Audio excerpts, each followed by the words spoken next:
This is the Yanks Go Yard podcast with Adam Weinrib and Thomas Carinante. Welcome. Oh boy, welcome to a live edition of the Yanks Go Yard podcast with a couple of strange little things that we have to deal with. Oh boy, welcome to strange stuff. What is happening? live edition of the Yanks going on. Did I fix it? Good. Did I just fix it? I think we just had a funky live. Are we good now? We're good. We're live. Wonderful. That was absolutely horrible. Welcome to a Monday Thanksgiving week edition of the Yanks Go Yard podcast. I'm Adam Weiner alongside Thomas Carinante. None of you fine folks not following the live stream will ever hear any of that ever again. So I'm going to give us a proper intro for the pod. Tyler Wade, he gone. Why is he gone? Well, because the Yankees had to make a 40-man roster shuffle, and he's not the only one, but he's the first person to be traded from that chunk of players. We're going to talk about everything that went into the Yankees 40-man protections from Friday evening. They protected everybody you wanted to see protected, but they let go a lot of folks you probably anticipated being on the roster moving forward. Also, the nightmare scenario of the Yankees cheaping out on shortstops has become realer and realer as time passes. So I guess we have to address it again. We've also got a creative solution to potentially that glut of cheaper options, and we'll discuss that as well. And the new Hall of Fame ballot is out, so we're just going to take a little bit of time at the back end of the podcast to rant about David Ortiz, and everybody who loves David Ortiz could ignore that part of the pod forever. Make sure to find us on Apple Podcasts, Google Podcasts, Spotify, wherever you get your podcast. Drop us a 5-star review along with a mailbag question. We'll be more than happy to answer it. Give us a subscribe. Give us everything that you give to YouTube channels as well, because we're giving you the content live there first, and then you can get it in your favorite podcast apps.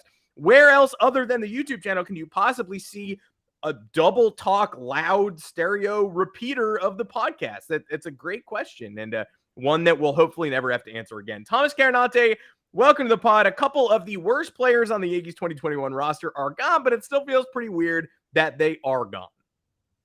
Yeah, we came into last week's Thursday episode fairly mad based on what we've heard, based on the rumors, just Verlander stuff. And now I'm kind of still mad, probably still a little bit mad. Am I devastated that the guys that they let go on the 40-man, am I devastated about any of that? Not really. I don't understand some of them. Clint Frazier, I totally get, never really had a place. They were never trading him. No team was ever going to take him in a trade because any devaluing Yankees asset is never viewed positively by any opposing, rival or executive. But Rougned Odor, do I think he's bad? No. Did I think he was great? No. But he clearly provided some boost of energy that this team needed in some capacity. And the Rangers were paying his salary for all of next year, so none of that counted against the tax for the Yankees. Not sure why that was a priority to get rid of him. And then you have Tyler Wade, who was also DFA'd in that scrum. It was those three. This is what gets me mad. This is the part that gets me mad. Why? Because we hang on to Tyler Wade for 4 years of him getting part-time duty, and he's bad for 4 years, 2017 to 2020. Bad player. Bad in the beginning of 2021 too. We were not happy. I said before, I pulled out the receipts of old articles that I wrote. He made that base running gaffe against the Orioles back in April when they lost that game in extras. It was terrible. Don't know why it happened. Shouldn't have been. Oh, no, I'm sorry. He didn't make a base running gaffe. He couldn't bunt in extra innings against the Orioles. Tyler Wade should be able to bunt. Should be able to steal bases. Should be able to tag up on fly balls and not just start rounding third base on a pop fly to center field like he did against the Mets that year. So I pulled out the receipts. I've ripped Tyler Wade in the past. Really nothing new. But then finally, 2021, you get out of April. He starts getting more consistent playing time. They find a role for him utility-wise. He's playing infield. He's playing outfield. He's filling in the gaps when needed. Bat starts to come around. Hits almost 270 in 103 games. Steals 17 bags. Pinch runner, defensive replacement late in the game. Okay, now we're talking some value. Yankees lack defense. Yankees lack versatility. Yankees lack lefty bats. Yankees lack speed. Okay, Tyler Wade, cheap, cost-effective option. Could be carving a role out for himself. We'll keep him on the bench. No, we'll DFA him. He's making what, under $1 million? Probably making like $700,000 next year. I don't know what the rising cost for him in pre-arbitration or arbitration was. DFA him, trade him to the Angels for nothing. We'll find out at a later date. Don't know when it's going to be. Nothing. I'm mad about it. I don't like it. We watch an asset depreciate for 4 years. The Yankees decided not to cut bait, and then they sell low when the asset starts to actually gain value for them. I don't get it. I just don't understand. Well, it's very funny, objectively funny, no matter how you feel about the Yankee shortstop chase. That the Angels have picked up Andrew Velasquez and Tyler Wade over the last couple of weeks. Pretty good. That the Yankees, these are objective facts, right? I'm not making a judgment saying Tyler Wade should start. I think that's a loser. That's a crazy mentality. No one should think that. No one's entering 2022 being like, we should have kept Wade, we should have kept Velasquez because we need a starting shortstop. No. Objectively, the Yankees have gotten less athletic in the last couple of weeks. The Angels have gotten way more athletic. The Yankees have yet to insure against not getting a top shortstop in any way. Wade was insurance there. Velasquez was insurance there. These are people, Velasquez, they had to knock off the 40 man. They don't have enough room to protect the guys they protected. We will talk about that in a little bit. But Wade didn't even make my list of potential 40-man casualties last week. I don't remember if we mentioned him or not. If we did, it was probably only in passing because he ranked behind a lot of other people who felt like DFA candidates, felt like non-tender candidates, etc. Neither of us are saying really that the Yankees should have traded Tyler Wade for 3 elite prospects or flipped Tyler Wade for Ian Happ or some nonsense. But he spent 2017, 18, 19, and 20 proving he was not a winning player and provided almost no value. Didn't hit at all, was called upon to pinch run and made numerous pinch running gaffes, ended a Mets game in extra innings as the free runner on second base because he took off for third on an easy fly ball to center field, right? Did a lot of dumb things over the last several years. And then in 2021, finally looked like not a starter, but a player who was valuable in the game of Major League Baseball, who can get on base and take that extra base and steal bags and use his speed to his advantage. And he put up a 90 OPS plus last year in only like 140 at-bats, right? Tyler Wade was never a starter. Tyler Wade played in 103 games and got about 140 at-bats. So if Tyler Wade was starting long-term, something had gone very wrong. But you could do worse than have that be the last piece on your bench. I'm not saying the Yankees can't improve on that last bench piece. 90 is below average. The Yankees can employ an above average bat at that position to fill multiple positions, but all of it looks strange. I don't think any of us expected Wade to be the first domino to fall. I don't think we expected him to get traded to the Angels for absolutely nothing. And I definitely don't think we expected that in a year where they don't have a shortstop, and we'll talk about this later, we're hearing more and more that they're not in the market for the top guys. If the stopgap options are like Andrelton Simmons and Freddie Galvis and Jose Iglesias, all of those people are not just not Corey Seager and Carlos Correa. They're bad. They're all bad. They're better than Tyler Wade defensively, according to the metrics, but we don't really even know that because the metrics don't really measure like 20 games at shortstop very accurately. And Wade's always felt like an average or above average defender. And 90 OPS plus, that is Galvis territory. That is leaving Andrelton Simmons in the dust. So Tyler Wade, bemoaned Yankee, despised Yankee, is letting him walk and then signing these one-year stopgap guys who really don't provide you much more than Tyler Wade has is a terrible look. Yeah, and it's just another example of the Yankees mismanaging assets, if you even want to call Tyler Wade an asset. He was an asset for the Yankees in some sense. Yeah. Maybe the Yankees have a grand plan in mind where they are going to upgrade the bench and have an above average hitter at that spot. I don't know who it would be, but if we're talking about what they've done up until this point, the answer has been nothing.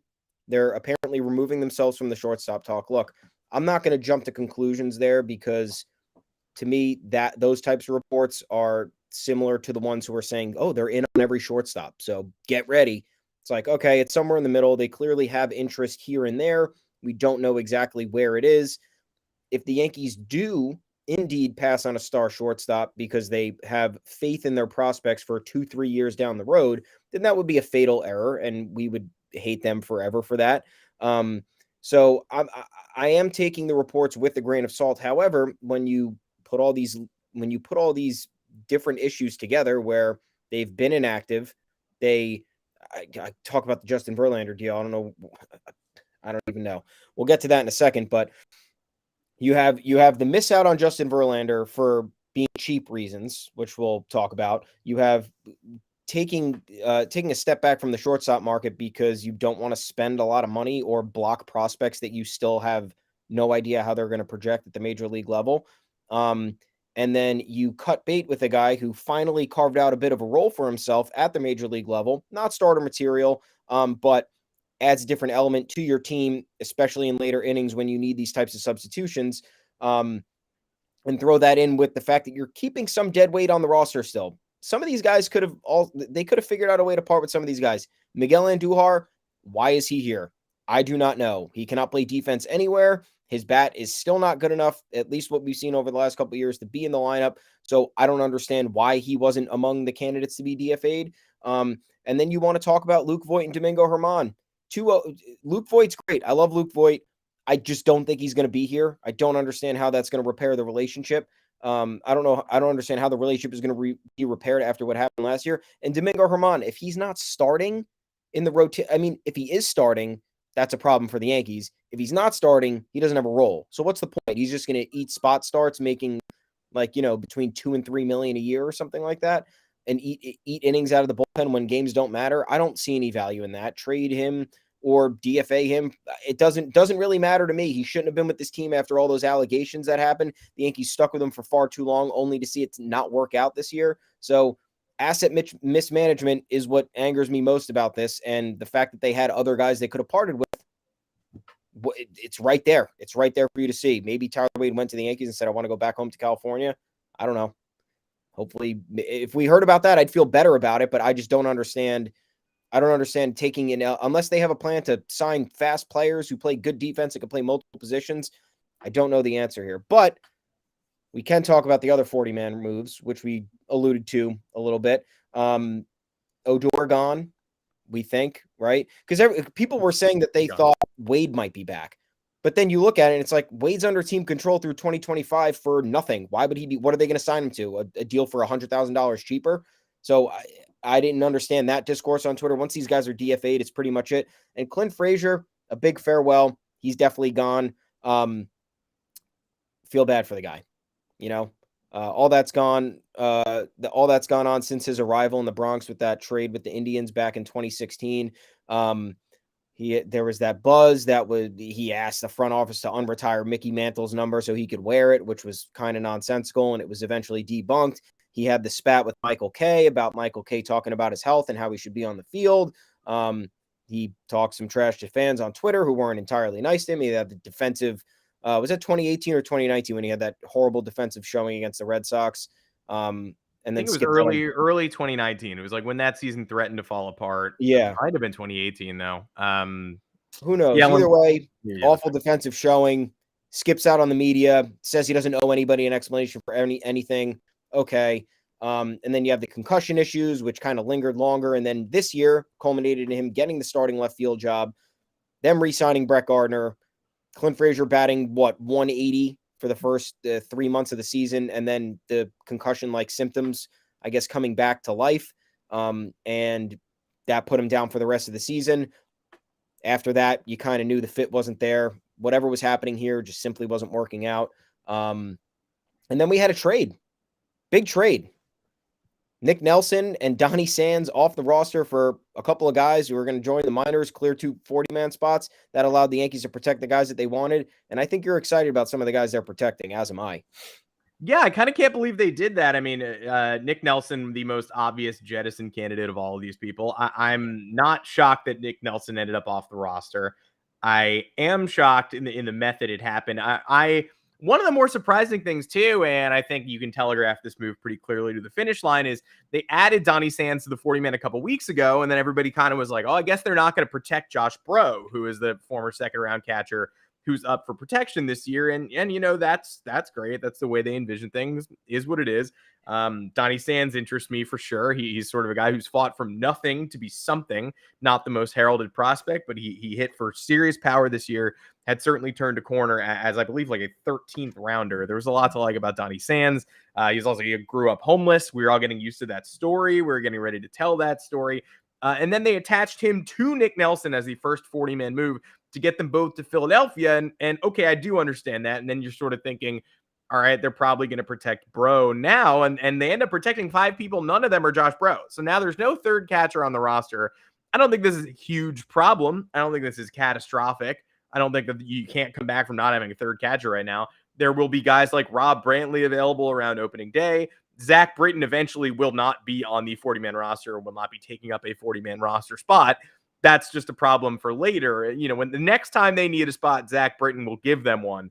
But right now, that wasn't an option because that would involve cutting him entirely. He'd lose the 10-5 rights, like you talked about. A lot of the things they're doing to Zach Britton, they're being nice to a veteran, and that's all fine and dandy. He's obviously going directly to the 60-day IL as soon as they can.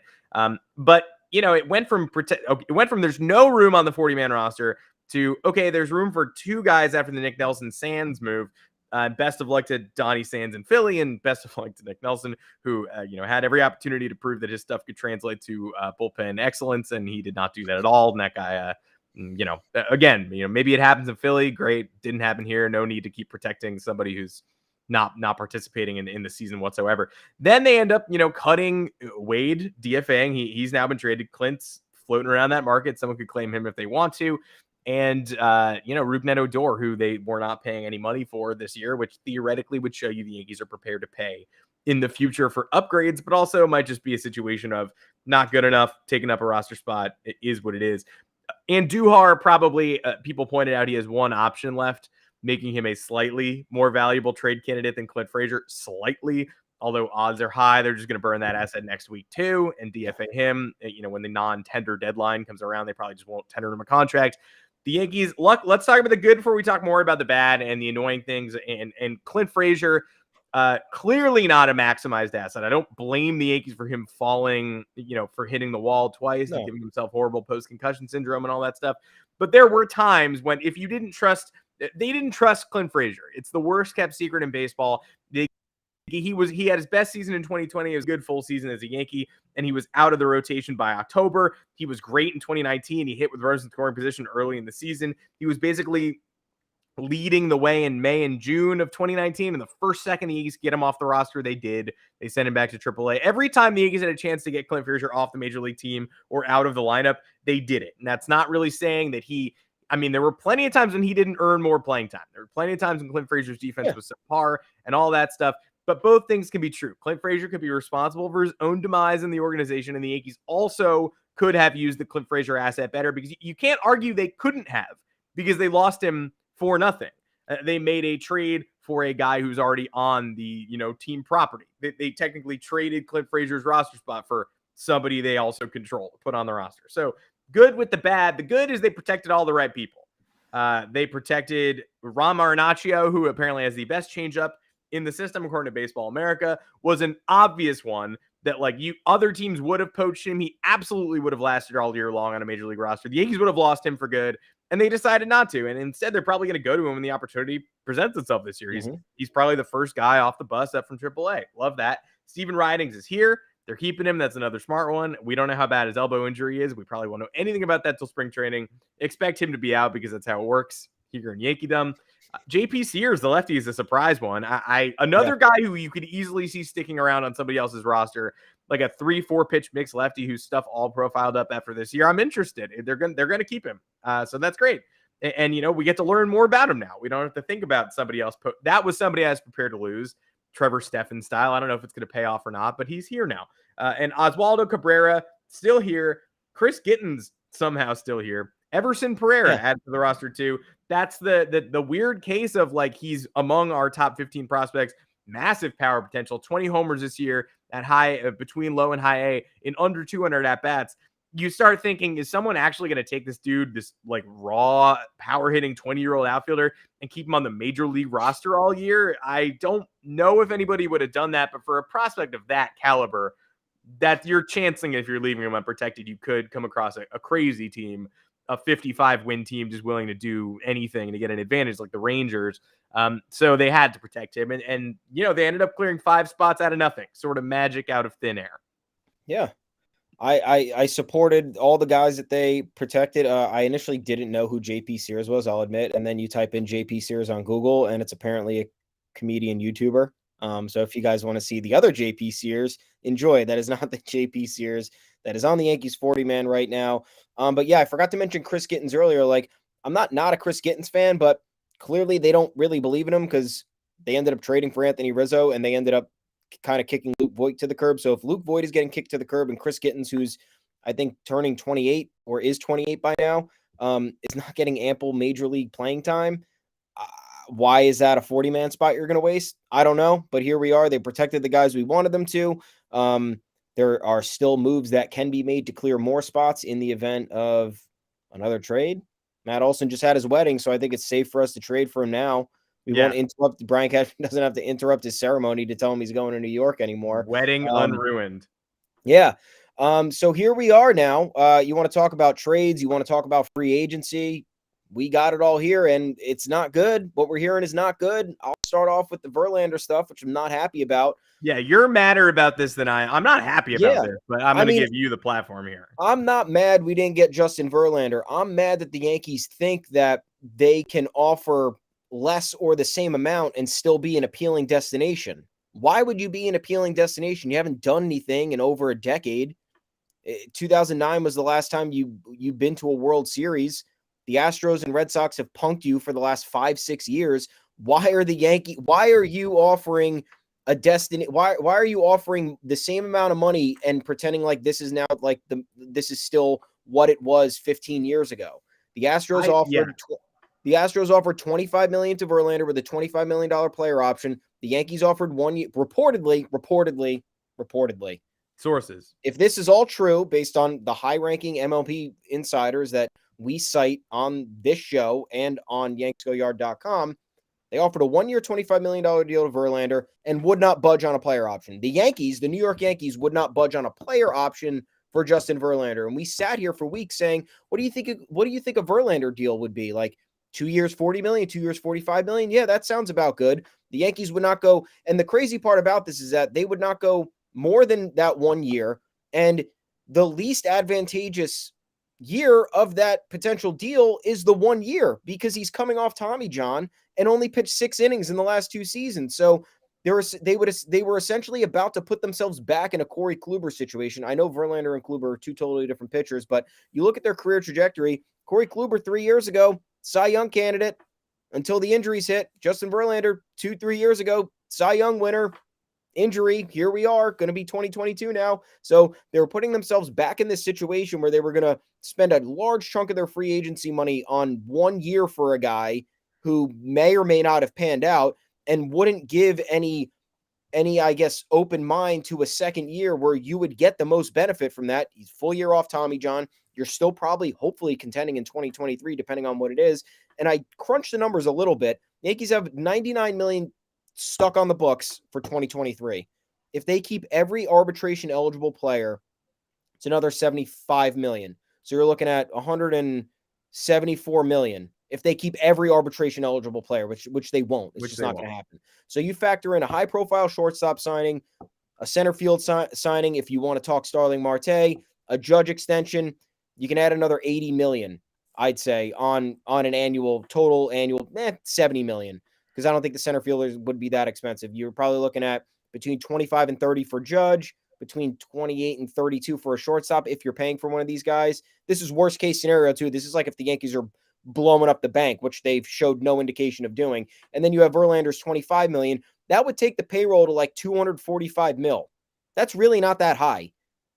Teams have gone higher than that before. The Dodgers blew past it at $260 this year. So the Yankees would still have financial flexibility to get out of some deals. Maybe you get off Hicks' deal next year. If he proves he could be a capable fourth outfielder, you eat some of that money, get rid of most of it. You non-tender some guys who don't deserve, the 3, 4, 5 million, whatever they're making. You could make it work. So the fact that the Yankees are already looking towards, it seems to me, 2023 is like, no, we're not going to be committing to there, is what pisses me off, because the whole appeal and allure of going to the Yankees, yes, it's the pinstripes, yes, it's a decorated franchise, but they would pay the most out of anybody. That's why people came. They came to make money. So if the Houston Astros, the team has dominated the AL for the past half decade, is offering you the same amount of money plus a player option, and the Yankees are only offering you a 1-year deal, why are you not going to go to the Astros? Justin Verlander made the right choice. I'm fine that he's not here. I like the the contempt and the rivalry still existing here, but I just don't like the way the Yankees are approaching this, because they're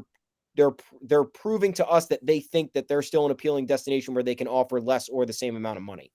Yeah, were the Yankees the only people on Earth who didn't know that Verlander was going to take 2 years to get him? Like they seem to be the only people on the planet who didn't understand that you're going to have to commit more than 1 year in order to sign Justin Verlander. Either that or this is an eyewash offer after the fact to be like, we actually also offered $25 million. Please leak that. It's like, well, how many times what? Yeah. Times 1, times 2? Because the Astros managed to double it, actually. They doubled your offer. I saw so much. I saw a quote floating around this weekend that was like, this is what I said about the Corey Seager thing, about like, this is what I've always said. He'll either go to the Rangers at his price or he'll go to the Yankees at our price. And it's like Earth to everybody. Nobody wants to go to the Yankees at our price. There's nothing about the Yankees that would make you want to take drastically less money. If the Yankees don't want to pay $300 million for a shortstop and the Rangers do for Corey Seager, he's going to look at Texas and go 10 years, $300 million, and look at the Yankees and go 8 years, $210 million, and just twiddle his thumbs and go, Texas in 1 second, because the Yankees took $90 million away from me. Like, who and taxes? The Yankees don't have a mystique. I'm sorry. The Yankees do not have a mystique anymore. They play in a different stadium. They have not won a World Series in 12 years. There is no mystique factor involved in the Yankees other than contention versus non-contention in Texas.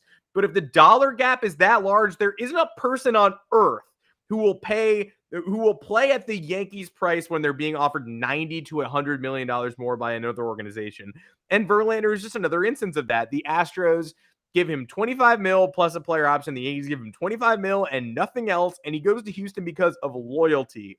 Really? No, he goes to Houston because they double the salary and they're better at baseball. It's real. They have the mystique and the money. So what do we have? Nobody grew up wanting to be a Yankee so badly that they'll take drastically less money to come here. That doesn't exist. It's not Tom Brady and the Patriots and the salary cap. That doesn't exist. I can't believe that we're here again, and it doesn't bode well for. You want to talk about people are looking at a Starling Marte deal. They think it's going to cost $4.70 or $3.60. Why do you think the Yankees are going to pay that? Oh, we're proudly finishing third in the Starling Marte chase. Yeah, I don't think that's even a question. The same thing is going to come out. Yankees offered him 3 years, 42. Yeah. Okay. Nice. So I don't understand what they think. What they think that they're clearly stuck in the past if they think that they can, take back on offers now. The whole point, what made them unique is that they would just blow by other teams and offer more. I know it hasn't happened a whole lot because when did free agency really blow up? Like early 2000s. It wasn't truly like where you could go out and just like buy everybody. The Yankees weren't buying, and the Yankees made shrewd trades to make, to foster the dynasty from 96 to 2000. So that was not all free agency. Then you're talking about the 2000s where teams start throwing money around and payrolls start really getting bigger and ballooning. So the Yankees had this reputation 20 years ago and into the last decade. And then they just kind of stopped, or their spending would be bad. So now it's a combination of like, oh, we haven't been spending entirely smartly, so like let's kind of scale back. But then they don't realize that they need to spend more aggressively and maybe a little bit more irresponsibly for the correct candidate. So like giving $95 million to Brian McCann, yeah, I mean, it was clear why that was a mistake. He was on the wrong side of 30, not really a mobile catcher, just wasn't it. You talk about paying, Jacoby Ellsbury. We could discuss that all day and why that wasn't the greatest move of all time. Yeah, I liked it. I'll admit, I'll admit, but it was dumb. I wasn't a huge fan of it, but I was like, okay, this could be cool. And then it ends up being the worst thing ever. So now they're like, it seems like they're shell shocked because they spent the last decade or so, they didn't entirely spend as shrewdly as they usually do. And now they're trying to scale back and think that like their thriftiness and allure is gonna take the cake, and it's not. But if the right candidate is out there, If Justin Verlander was your guy, Justin Verlander was not my guy. Maybe Justin Verlander was the Yankees front office's guy. If he's your guy, I don't know why you're not making the offer to go above and beyond. I really don't understand why. So for me, it just doesn't bode well what's to come. And then we can talk about the shortstops, dude. Talk about the shortstops. Why is this happening? I want to say once and for all that we've said this a million times. We'll say it again. We'll say it as long as we have, because December 1st, there might be a free agent frenzy here. We might actually everybody might come off the board for the Yankees before, the calendar even really turns, and we don't have to talk about it anymore, which would be error, but would at least absolve us from talking about it. There are 5 shortstops that are worth time this offseason. There are 5 of them. There are 5 shortstops who are worth anybody's time this offseason. We've heard it more often than we've heard the Yankees are actually pursuing shortstops. Joel Sherman becoming the latest to say they're just sort of floating around the market, and they're not willing to go $300 million, and they're not willing to go above that for the top guys. And they're just sort of hoping someone's market will crater. Well, FYI, nobody's market's going to crater. So it's a fake hope. That's what they're hoping for. They're just not going to get Corey Seager or Carlos Correa. Very interesting. There are 5 guys who matter. And if you don't get any of those guys, then you're not getting a good player. Andrelton Simmons sucks at this juncture. Known for his defense, he is now 32. He put up a 57 OPS plus last year. One of the worst offensive players in baseball. Putrid. The defense, which is regressing, does not make up for it. Jose Iglesias is an interesting spark plug as a part-time player. Freddie Galvis I've always liked, but Freddie Galvis isn't good. He's Tyler Wade level on offense. He's got more power. I sort of enjoy Freddie Galvis. In the past, I've advocated for Freddie Galvis. I've thought that would be an interesting trade piece for the Yankees to obtain at the August 30th waiver deadline and end up starting 10 times down the stretch as you shuffle people around the infield. Not to be your starting shortstop for 160 games. There are 5 people in the market who matter. You cannot stress this. All the other guys who are stopgap options are so much worse, aren't starters on contending teams. That's it. Don't bend your brain around to try to tell me that the Yankees spending money and prioritizing money elsewhere and cheaping out on the shortstop is actually good because Anthony Volpe and Oswald Peraza are coming.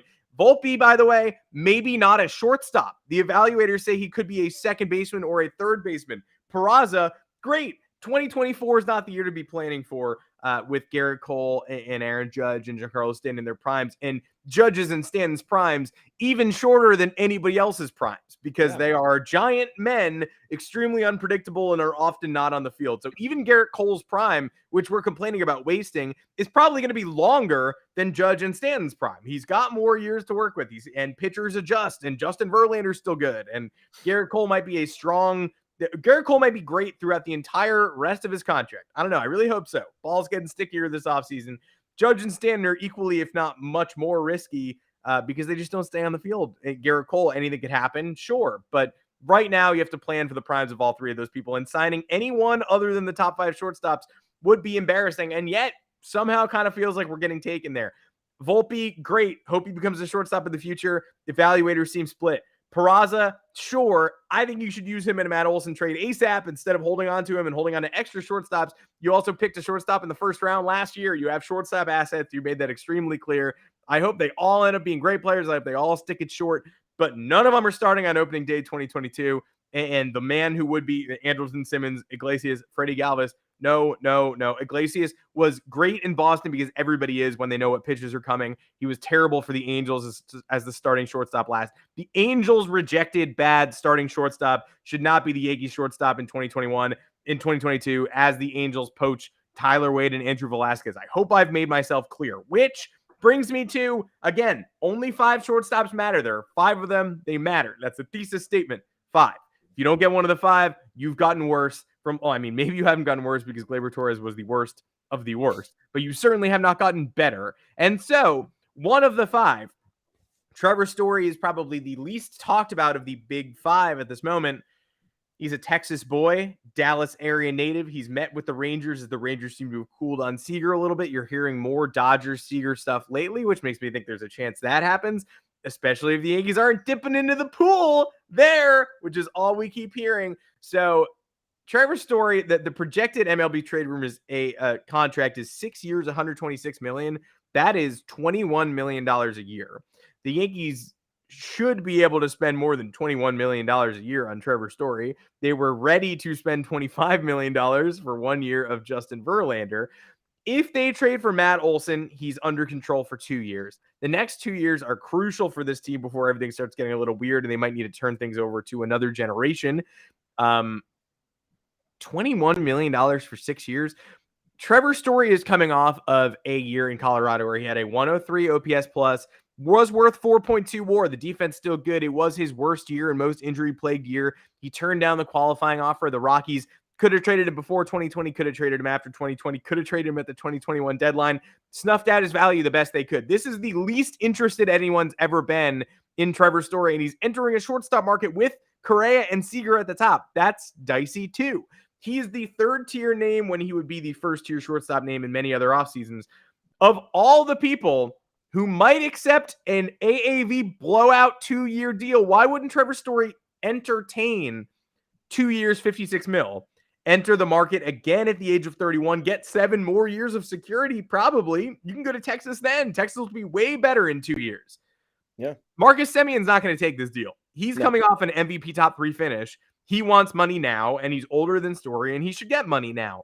Trevor Story is going to have another opportunity for money if he signs on for 2 years, and the Yankees can beat 21 mil, and they should. So I'm not saying sign Trevor Story for 6 years and block everybody. I'm saying blow Trevor Story's market away because, again, he's one of only 5 people who matters, and he's the one asset who's been slightly devalued by the market and circumstances beyond his control and the Rockies being bad at this. So can't the Yankees just take advantage of somebody else's follies once?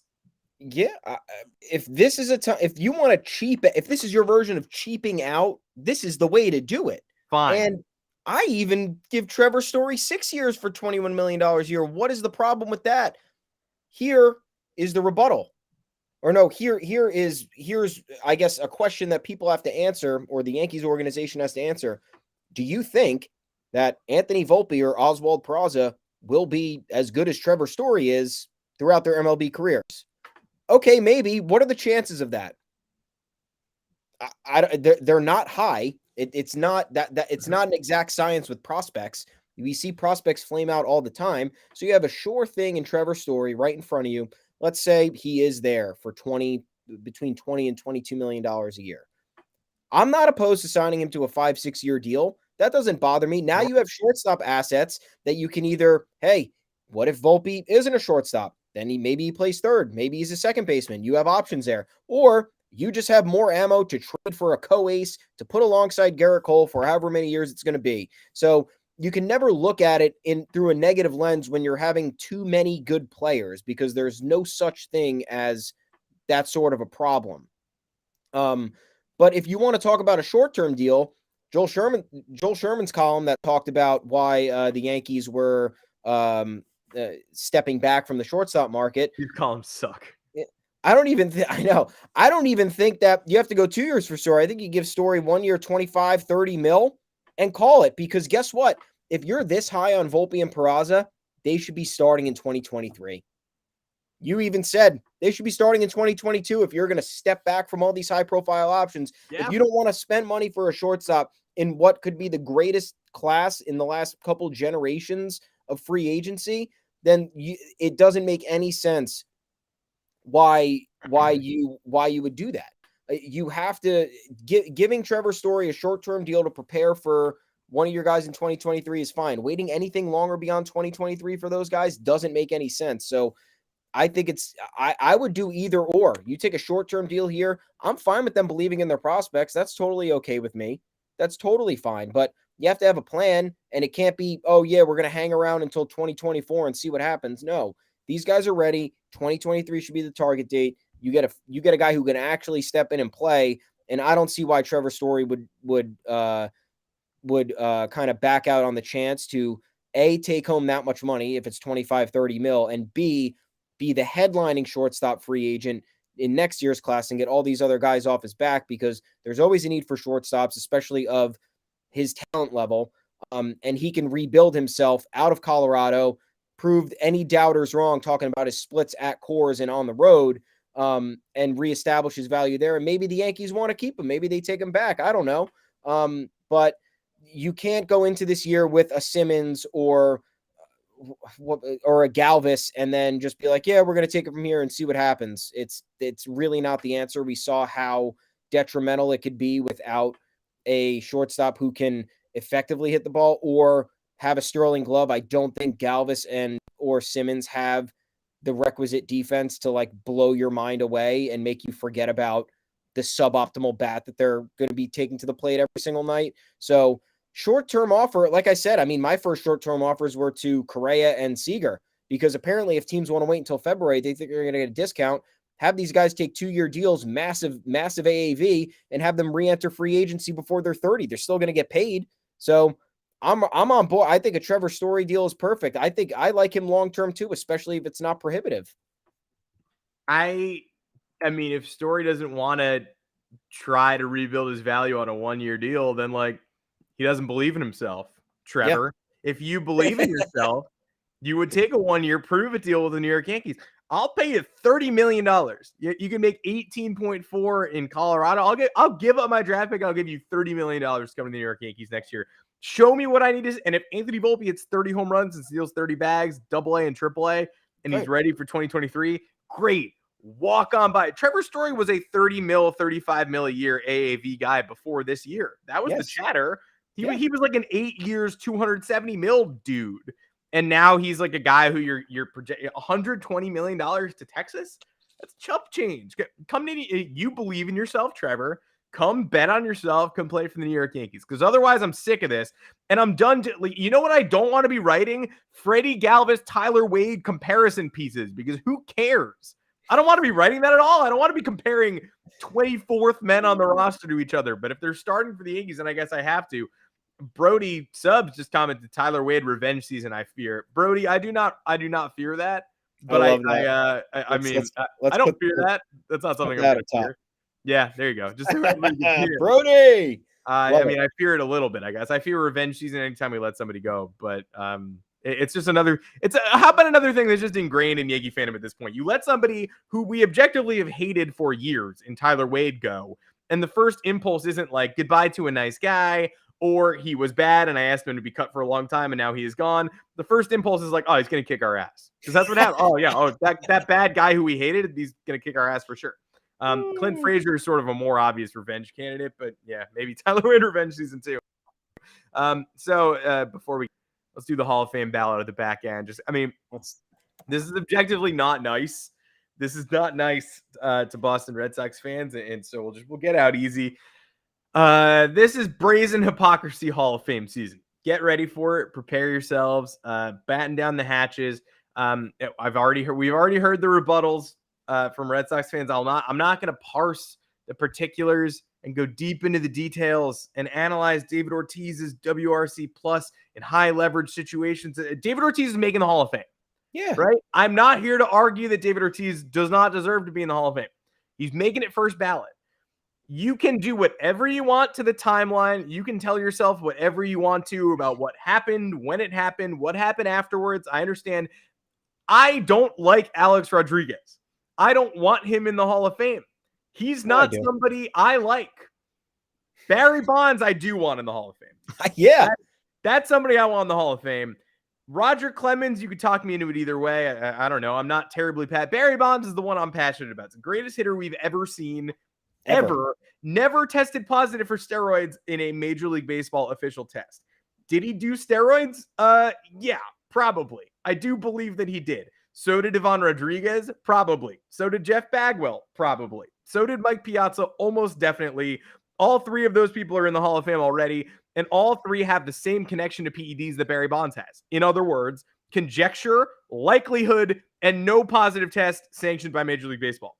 David Ortiz has a positive test administered by Major League Baseball. In the 2003 survey testing, which is the same place Alex Rodriguez was caught first. The first time A-Rod was caught was the survey testing. Same with David Ortiz. Ortiz never failed a test again.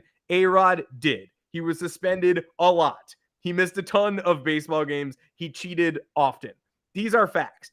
But Ortiz has failed more Major League Baseball sanctioned drug tests than Barry Bonds. And Ortiz is going to sail in, and Barry Bonds' candidacy is DOA, and he can't get over 40%. That's it. That's all. Ortiz is getting in. He should get in. He's a Hall of Famer. He's a guy who impacted this past era a ton. You can't tell the story of baseball without him. You can't tell the story of baseball without Barry Bonds either, folks. And Ortiz has more positive tests. Those are just true statements. And so I'm not saying Ortiz shouldn't get in. I'm not saying his candidacy should be cheapened by the PED use, not accusations, use. He used them. I'm just saying that the media hypocrisy and the glowing Ortiz columns that are coming, trust me, the Ortiz columns from the media have nothing to do with the fact that he tested positive on the Twins and not the Red Sox. And it was a survey test and it was anonymous. And Ortiz is still out here looking for the real killer 15 years later. You're going to get an Ortiz love fest from the media as he sails in that Barry Bonds has never obtained. And that's just that's a double standard. Yeah. I just don't. You look at the list. You look at the accomplishments too of like guys like Clemens, 7 Cy Youngs, dude, insane. Blew up an era of baseball. Yeah, it dominated during the steroid. So like, even if he was doing steroids, he was out steroiding the hitters and doing better than them. So like, that says something to me. I don't know. Am I being ignorant? Tune in next time. But Barry Bonds, top 5 all time in RBIs. Home run leader, obviously, with an asterisk. All this has an asterisk next to it just because of the implications here. I'm not saying David Ortiz was a repeat offender and someone who used steroids to his advantage to succeed throughout Major League Baseball, but the guy was pretty much a lifetime DH, 17th all time in home runs, 23rd all time in RBI. Pretty cool stuff. First ballot. I don't know. I don't think he has no MVPs. There are no individual accolades to kind of speak on his breadth of work. 3 World Series, very cool. Coolest comeback of all time in baseball, 2004. Very cool. I don't remember that, but I guess that happened.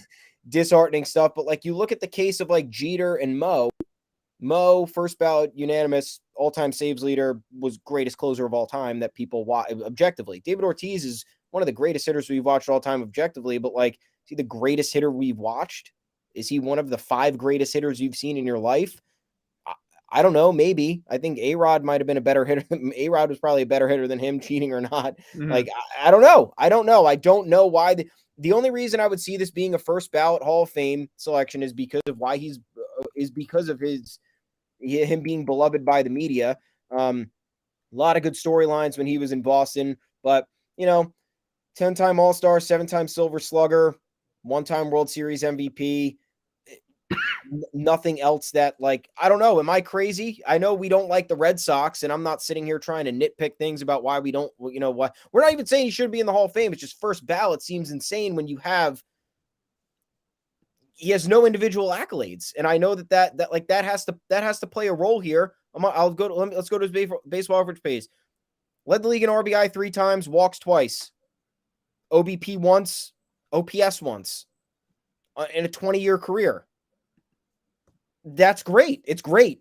Great career. Hall of Fame player. First ballot Hall of Fame when guys like Roger Clemens and Barry Bonds are not going to get in, and Manny Ramirez is not going to, who ranks ahead of David Ortiz on a couple of the all-time lists, is not going to get in.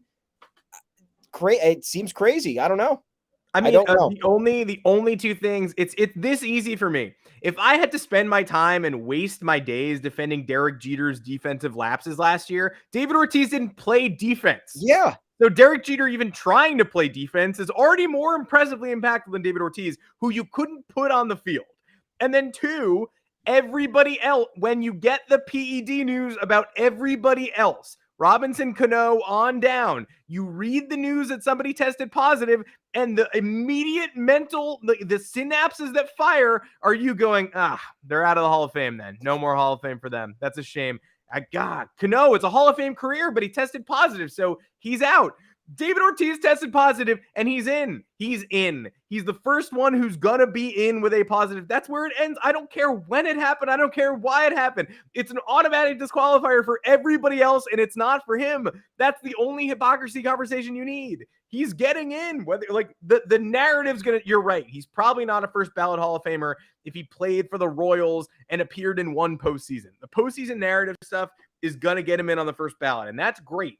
And hopefully he's the only one who goes in this year and Curt Schilling gets his wish and doesn't make the Hall, and it's just going to be Ortiz. But that's just going to make the love fest more glaring as Bonds comes up way short and nobody answers. No, like Red Sox fans, I know what your answer to the question is, and that makes sense because you love David Ortiz and he changed your life.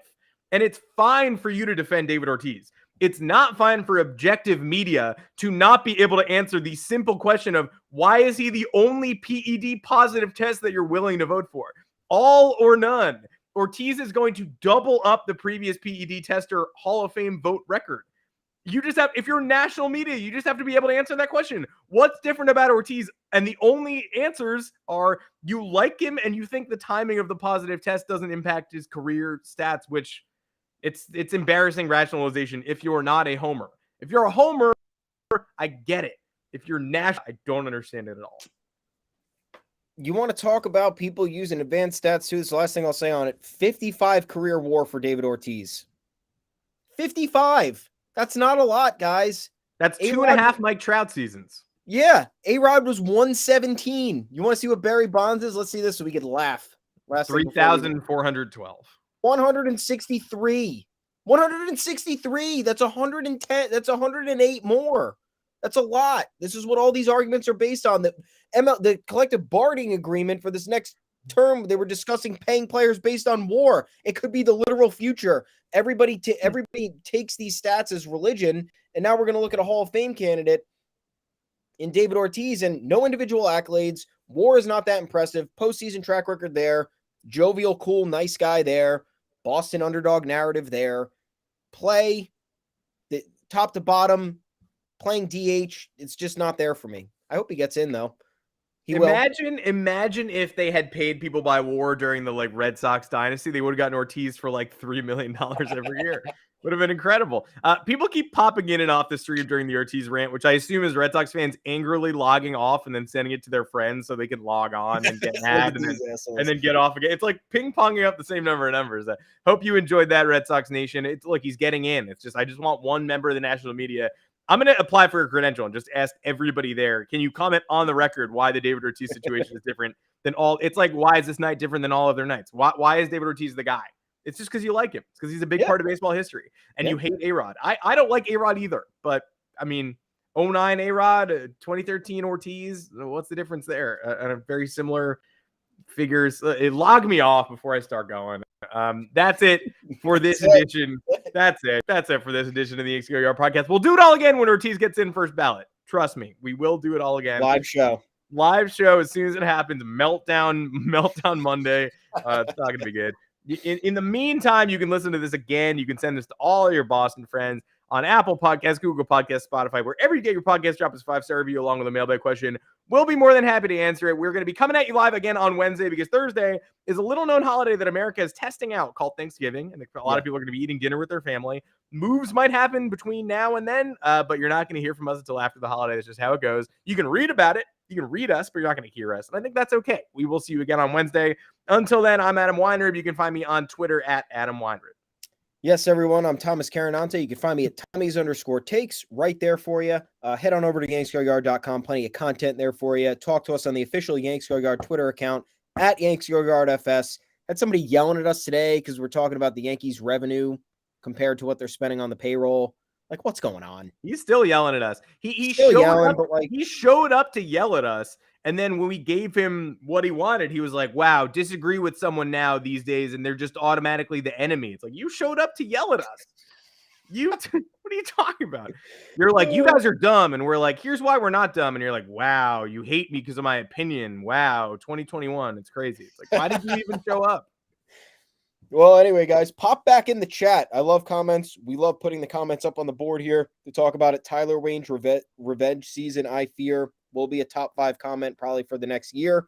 And until then, we'll be talking to you on Wednesday, 2 p.m. live again right here. Take care, everybody. Have a happy – well, no, we'll tell you happy Thanksgiving on Wednesday. Yeah, plan your meals. We'll talk to you again on Wednesday.